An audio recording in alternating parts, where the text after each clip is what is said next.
Welcome to the talk show, Lighting the Educational Flame, with your host, Mark Hoberman. The goal of this show is to provide a learning experience to people of all ages, with guests from various fields in academics, a wide range of industries, and insight into the many forms of art, athletics, and entertainment. We hope you enjoy the show. Fran Capo is in the Guinness Book of World Records for being the fastest female talker in the world. Her motivational speeches, including a very special TED Talk, have taken place globally. She joins us today to provide insight and advice on how to have a world record mindset. Hello and welcome to the talk show, Lighting the Educational Flame, brought to you by Great Success Education. I'm your host, Mark Hoberman. Our guest today is Fran Capo. Fran is a 9-time Guinness Book World Record holder, known as the fastest talking woman. We're going to see about that. She's a comedian, actress, 21-time author. Is that a misprint? No, it's actually, yes, because it's a 22-time author. Oh, I knew it couldn't be 21. Yeah, you know it couldn't have been, right? Right. Consultant, spokesperson. I need to be the fastest talker to get all this stuff out. Motivational speaker and producer. Fran, welcome to Lighting the Educational Flame. Thank you very much, Mark. Nice to be here. Here. Wherever we are. I was going to say, Fran, so nice to have you. So good to see you. But, I know that my publicist who helped put this together, B. Davis from Sassy B Worldwide, said, "Oh, you met your match." And I have to tell you that I still am a fast talker, but luckily, when I taught, I had a paralyzed vocal cord.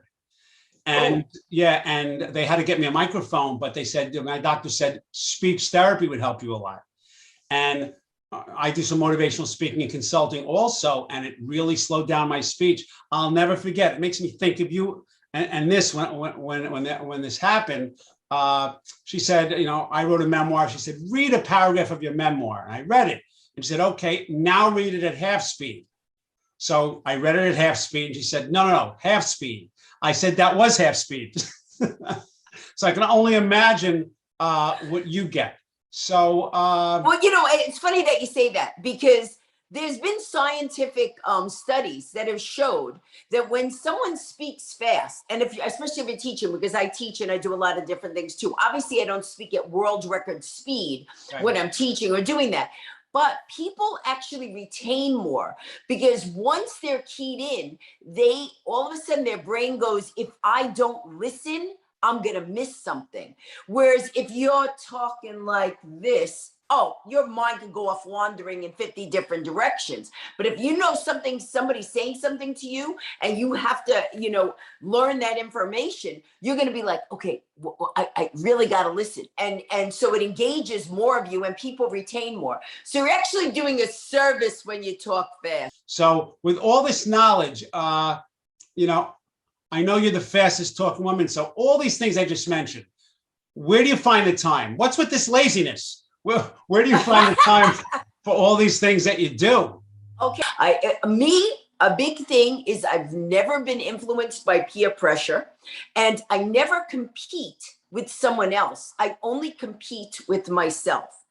Can I write this book? I've written 3 books in 2 weeks. So each book, 2 weeks.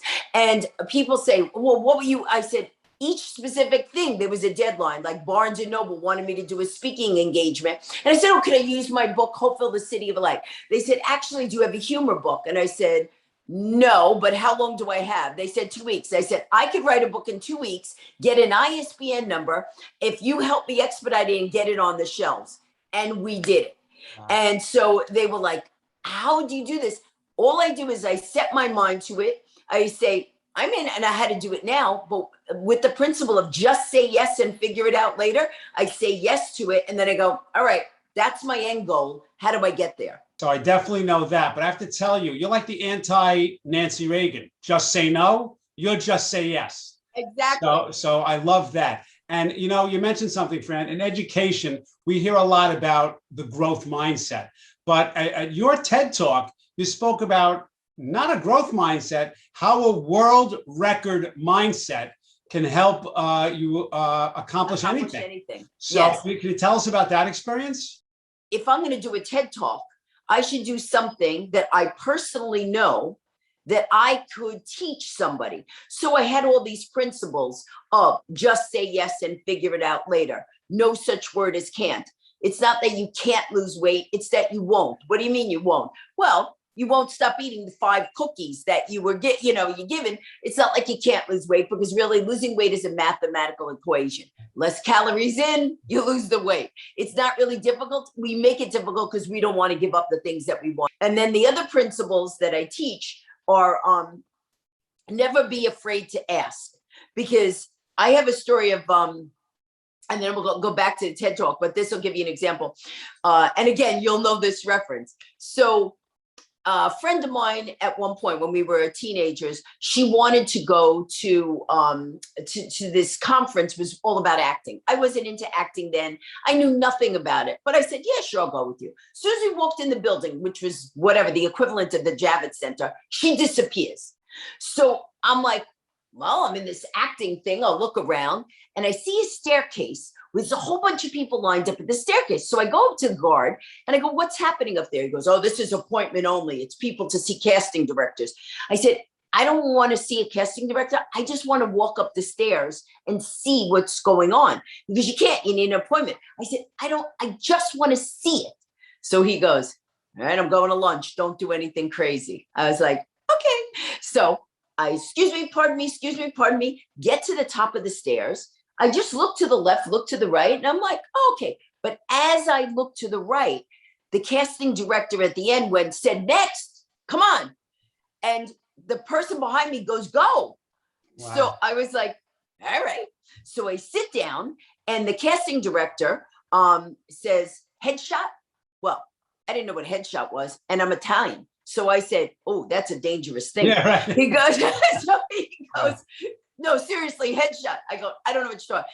Tells me he's a casting director. I know about you people. He goes, no. I go, you're the people that put people on the couch. He goes, no, we don't put anybody on the couch. I said, so he goes, why are you here? I said, I just wanted to see. And then you said next, and I came over. So he goes, can you dance? Now, I didn't know he meant professional dancing. I did disco dancing. So I'm like, yeah, of course I could dance.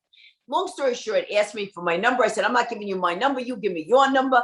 Anyway, I wind up going to the studio audition, and he says it's for a music video.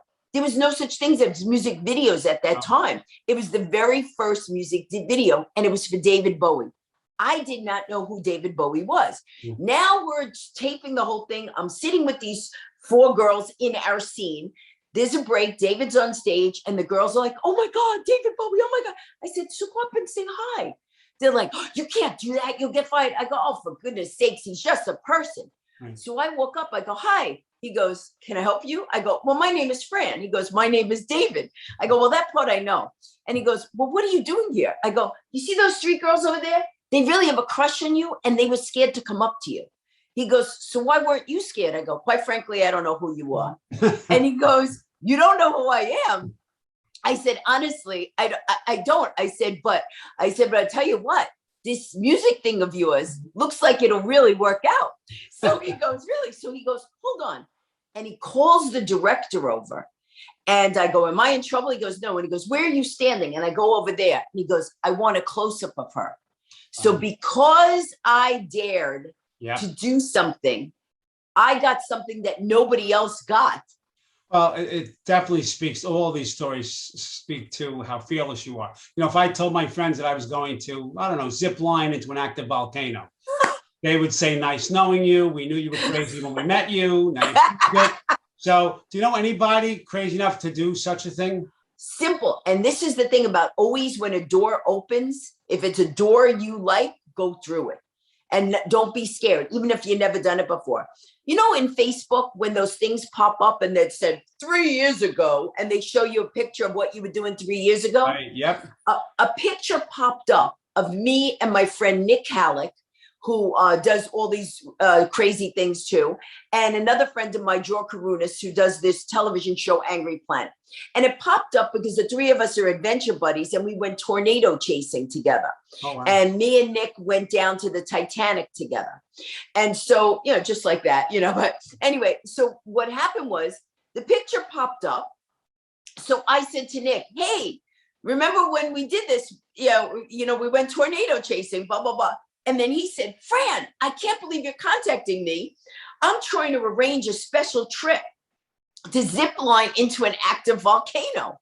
So I said, as long as I can be the first one in, I'm good. So then I tell my husband, Steve, guess what I can do? And he just looks at me and goes, why are we married? Right. And I'm like, what? He goes, I never know what to expect. I never know I said, but that's the thing. The consistency is the inconsistency of you not knowing what to expect. And so it was in Nicaragua, the Messiah volcano. We flew to Nicaragua.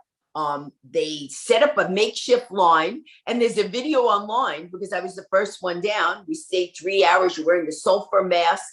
And so I was the first one back up because then they were sending someone else down. There was only 8 of us. It wasn't like a big crew. But no one else had done this. We had to get permission from the government. It's a communist country. It's not so easy. You know what I mean? So at one point, actually, we woke up from our tents and there was a militia all around. And we're like, whoa, what do we do? Someone said you stood. People were drinking by the side of the volcano. We're like, okay. Anyway, so on the way up, all of a sudden you have little radio. And you have to hold on. It's not like a ride that's built there forever. It's a makeshift line that they're doing for this specific purpose. So you have to kind of hold on to the wire so that you're standing up straight. Otherwise, you go back. So you have to hold on. And as I'm going up, I feel a big bump in between the top of the volcano and the bottom where we're not in the lava. Obviously, I'd be dead. But, so what happens is the guy goes, Fran, are you okay? He had this accent. I go, yeah. And he goes, we ran out of propane. I'm like, and I'm thinking to myself, where are they going to get propane at the top of a volcano? So I said, all right. They said, it may take a while. Are you okay? And I'm like, I'm fine. I mean, the worst that could happen is I have to go to the bathroom. Unless the line breaks. So I think to myself, when else am I going to be stuck at the top top and bottom of a volcano? So now I'm trying with the helmet on, the gas mask on, holding on, trying to reach and grab my phone in my back bag that I have so I can videotape up and down. So I managed to grab the phone, take the mask off because the sulfur was down there. So for a few minutes, it would be all right. So I'm doing the video, and on the top of the volcano, for whatever reason, there were a lot of vultures. And so I said, well, at least the vultures are gone. And as soon as I said that, like out of an Alfred Hitchcock movie, Birds. 15 vultures Yeah. start circling around. And when I show people the video, because you scared, I go, what good would worrying have done me at that moment? Would it have got me up sooner? It serves no purpose. And so when these things happen, I just say, okay, I could worry. And I'm not saying that I don't get worried at times, but I just talk myself through it, because one of the other things to have a world record mindset is not to depend on other people to be your best, to be the person that talks you out of something. You have to learn to be your own best cheerleader. You have to know how to get to yourself to get you out of a situation. So in that instance, I just said, well, I'm stuck in the top of a volcano. Not the top, in the middle of a volcano. I could panic. That's not going to do any good. I could video it. It'll make it cool for Facebook later on. I said, and you know what? It's actually more exciting than if the rope just would have went to the top. You remind me of, I think it was on Superdog, if that's the right cartoon. Superdog? But there was someone called, well, he dated Sweet Polly Purebred. I hope I have the right name. But the cartoon from years ago, The Flying Dog, you'll have to look it up later. Oh, Underdog? Oh my God, where did I get Superdog from? I told you it's the wrong one. Underdog, yes. So Underdog, there was something called Commander McBragg. And he always started the story with some guy on a boat. And he said, Remember that time that I was with Custer, and that's what it's like talking to you. It's like how you, oh yes, I jumped a rope today. Oh, you jumped a rope? I was hanging from a rope by a volcano, but I digress. Tell me your story. So that's what it sounds like, and what you've lived is so motivational, your words of wisdom. And I do motivational speaking also and speak about overcoming adversity. And that's near and dear to my heart. And I That's speak awesome. a lot at schools. And I know you've spoken at many schools too. What's the main message you tell young people to help motivate them? And what's harder, motivating young people or making an audience laugh? Because I know you're into comedy also. Well, there are two different challenges. With young people, okay, because they get used to TV, that their attention span is not as long, or they might not be as polite necessarily as adults. Adults will sit through something. Children, you could see them squirm or whatever. But usually what I do is I always find that for me, motivation is best through telling stories and not just saying, there's nothing's impossible, no such word as can't. I have to give them a story. And so what I do is with young kids, I always ask them, tell me your biggest dream. And then they'll tell me, and I'll go, and how are you going to get that dream? And because a lot of people just say, I want to be an astronaut. I want to be this. But they say it, but they don't put any, like, I can't tell you how many people tell me they want to write a book, right? And then they go, I want to write a book. You're so lucky you wrote 22 books. I go, luck had nothing to do with it. I sat down, I thought of what I wanted to write. I wrote for 10 hours a day and I wrote a book. And they go, 10 hours a day. I go, you could do for 2 hours a day. Ernest Hemingway only did till 4, and then he went to the bar and drank for the rest of the afternoon. Everybody has a different thing. Sure. And so for kids, I think the thing with kids, I always say to them is, if you want to go here, reach for here. And never, ever, ever let anybody quench your dreams. If somebody says you can't do that, you're not going to be able to do that, in your mind, put that person in a corner, because that person is serving you no benefit. And I also tell them, if you have friends that are doing bad things or making you do things that you don't want, they're not your friends. And you should only do things that you know is right. But the biggest thing I tell kids, because sometimes kids don't know the line, is never do anything that you wouldn't want to appear on the headlines of a newspaper. If you think, if this got into the newspaper, would I be embarrassed or would I get in trouble? Then you shouldn't be doing it. But the other thing too is, I think a lot of schools these days, unfortunately, only are open to one side of the story. And I feel that in schools, when I was a kid, we had speakers. One could be saying, the world is this. The other one could be saying the world is this. And I feel the only way you learn is to not say, oh, I don't want to hear that theory. I don't want to hear that. Is to say, let me hear it. Explain it to me. Let me see if it makes sense to me. Not to say, I don't want to hear it because I don't, because I disagree. I think one of the bad things now, which was different than when I grew up, and it sounds like we might be the same, generation, whatever, right. When I grew up, is that you listened, the world was your oyster. You didn't just say, no, you can't get this. That's why you have art class and this and this and this and this, to learn all different things. But you can't say, we won't have that speaker come to the school. We won't have that person come to the school and protest. I think that's really bad, because I think what it does is limits you. And then you see the world only in one way. Well, you know what? You may have an employer who sees the world a different way. And then you wind up, because you've never opened yourself to other people's thinking, being able to get that kind of job. The other thing is, I tell kids, nothing comes for free. You have to work and have a good work ethic. And so, no, we can all share, blah, blah, blah. And then I go, okay, so let me ask you a question.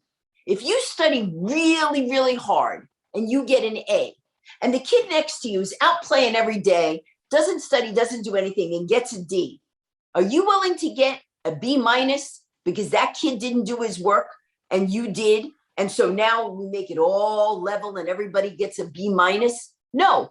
You should be rewarded for doing your work and good work. That's a great philosophy, because I want to circle back to something you said earlier about writing a book. I've written 2 books and co-authored 3. Thank you. And I never thought it was possible. I thought it was possible, but never thought it was possible for me. Too busy. And then you make it happen. But over 70% of people over the age of 35 want to write a book. And what's interesting is people said to me, before they said, Mark, I love the book, I got, oh my God, I always wanted to write a book. I can't believe you wrote a book. This is before they opened the cover. They could have opened, it could have been blank pages, but I told them I have a book, it's on Amazon, that kind of thing. So I love that aspect of it, and the fact that all these things are possible. You said it was very nice. I must have been a great teacher. So I retired from teaching about 3 years ago because I wanted to expand my tutoring business. I wanted to expand my motivational speaking and the show. And I have to tell you that people said, oh, were you a great teacher? I like to think I was, but the answer I give all the time is find some of my students and ask them. That's the best. That's the best. It doesn't really matter what I think. If I've changed lives, it doesn't matter if I tell you. They have to tell you. So that's the effect on others. And I think what you just said is so important, because I'm sure somewhere you've run across a student who had you and they were, I can't believe I loved your class because you said this, I did this. Right. And that's like the biggest reward when you meet someone out of the blue and they come up to you and said, I saw your talk, and because of you, now I'm not afraid to do this or this. And I love that, because then that little thing, that nugget that they took from that talk, changed the trajectory of their life into thinking they could do it.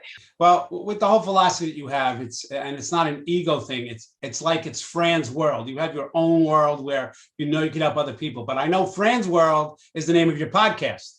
Yes. So what can you tell us about the format of that show? Fran's World is about humor, health, happiness, and finding your dreams. So what I do, similar to, it sounds like what you do, bringing on people that are successful in different walks of life. So I have them come on and tell people how they got to be a success.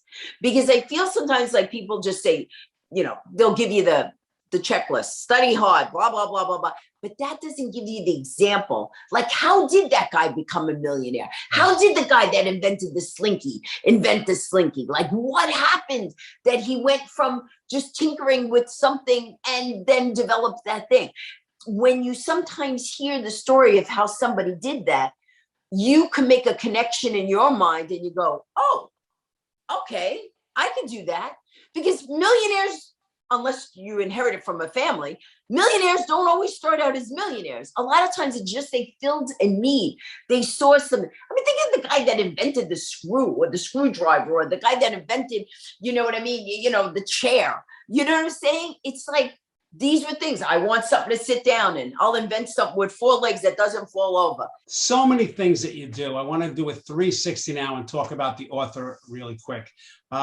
What was your inspiration for writing Hopeville, the City of Light? I was sleeping, and it was 4:00 in the morning. And in my dream, I hear, Fran, wake up. You got to write this book. And I'm like, this is like a really weird dream. But the voice keeps going. So I wake up, I look around. I'm like, oh, weird dream. Go back to sleep. I hear it again. Wake up. You have to write this book. Now I turn on the light and I hear a voice. I can't tell you whether it was male or female. I just knew it was not my voice. It was like someone standing over my shoulder and saying, Fran.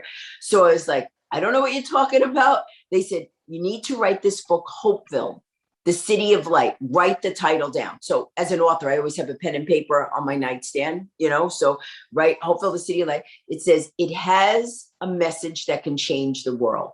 And I'm like, all right. So I said, but that's all I'm doing for now. I said, because it's 4:00 in the morning. I'm, arguing with the boy. Go to sleep next morning, get up, take my kid to school, my mom to work. I bring my laptop. I'm working on my book, Adrenaline Adventures, which is 50 different adventures you could do in a day or weekend. I'm working on that book. And so I said, I'm going to finish it. I was on a deadline. I never in my entire life had writer's block. And so I take out my laptop. I'm getting my car fixed. The guys are working on my car. I asked them if I could work in the back because I didn't have a way to get home and come back for the car. They said, sure. And I go to type, and literally it was as if someone flash froze my fingers. I was like, this is really weird. Why can't I type? And I'm like, I can't sit here for 3 hours and not type. So I was like, all right. So I said, what was the name of that other book? Just to try to distract myself, maybe, and then get back into that. And I took out, because I had that little piece of paper, and I Hope Filled the City of Light. And honestly, Mark, that's all I remembered until I remembered the words, writing the end. And I don't remember writing it. And then this guy said to me, hey, Fran, the mechanic goes, your car's ready. He goes, I have to say that was really weird. And I go, what? He goes, we kept looking over. You didn't drink. You didn't go to the bathroom. You didn't look like you were blinking. You didn't. I said, I think I wrote a book. He's like, how do you not know? I'm like, I honestly cannot tell you one word in that. So anyway, I go, I leave, I finish my other book, Adrenaline Adventures. A couple of weeks later, I said, I should look at this thing and see what the heck I wrote. And I look at it, and it's this very detailed story about a little boy who's always getting bullied, a widowed mother who is trying to hold down 3 jobs, a successful businessman who put everything into business, but never had time for family or love, and an old man who feels he's had so much knowledge, but because he's old, everybody's like, you're an old man, you don't know. And all 4 of them say a prayer that night, and an angel of light comes to them and says that if they just do something a little different, that they could help their lives and change the world. I'm just a little boy. I'm just a widowed mother. They each think they don't have the capability, but they each take on the challenge. And then it goes through how they each took on the challenge, how they transformed their lives, and it wound up having a positive ripple effect on other people. But then, of course, there's somebody that comes in that tries to ruin everything. And then it goes through the whole thing of how they either overcome it or not, because I don't want to ruin it. But I didn't want to change the story at all. But then afterwards, I realized it contained in it the 44 secrets of happiness. So what I did was I went back into the story that was channeled to me. Basically, I found out later that's what it was. And I pulled out the 44 secrets. So what I did was, it's got the story that I just told you of how it came about in the beginning. Then it has the Hopeful story. And then in the back, it's got the 44 lessons that you learn, like you control your inner light by your thoughts, bringing joy to others increases your light. People do business with people they like and trust, speak from your heart, and it contains the 44 secrets to happiness. The cool thing about that is I kept, for whatever reason, leaving the book, but finally, when I put a little effort into it, because what I said was, what if this was like God who gave this to me? And then all of a sudden I die one day and I go to heaven. He goes, hey, what's the matter with you? You didn't listen. So now you got to sweep the heavens. So I said, I'm going to, put it out there. And it hit number 11 on Amazon in one day. So many things that you've done, but in conclusion, I don't want to rip the viewers off. I know you were down as the fastest female talker. So is that something you have to read something very quickly, or can you just start talking to me in a conversational way and say, so good to see you, it's nice to be on the show, I'm happy to have you, that kind of thing? Or do you have to read something and then go really fast? I do this thing at the end of my stand-up comedy called Evelyn Wood reading her kids a bedtime story. Okay, so I'll do it for you. It's like, okay, kids, mommy's going to read you The 3 Little Pigs. Once upon a time, there are 3 little pigs. One little pig likes to sing, the second little pig likes to dance, the third little pig likes to sit and think. Then a big red wolf came along. Then a big lebby, and up a big chin, huffing above, was it up to puff? Was the next pig's house? Little big lebby, and up a big chin, so up to puff, got some in a climb down the chimney. Pig said about boiling water, the wolf and the soup. Tomorrow, war and peace. There you go. That was outstanding. I understood all of that. That's the key. And of course, you being another fast talker. Yes, but also yes. I was listening quickly as well. We discussed in the beginning. So we have definitely come full circle. So Fran Capo, thank you for joining us today and sharing your passion for helping others, for so many other things, for teaching us the world record mindset. You're truly an inspiration. So thank you so much for being with us today. Thank you. And I would love for people to check out my website and say they saw me on your show. And it's simply francapo.com, FRANCAPO.com. Everything's on there. Thank you so much for that. This is Mark Hoberman thanking you for watching Lighting the Educational Flame. Have a great day. Fran, can't thank you enough. Thank you so much. Thank you. Thank you. Thank you. Thank you for watching Lighting the Educational Flame. To contact Mark Hoberman, email him at info@gradesuccess.com or visit him on social media through Facebook, Twitter, Instagram, and LinkedIn. Thank you for watching Lighting the Educational Flame.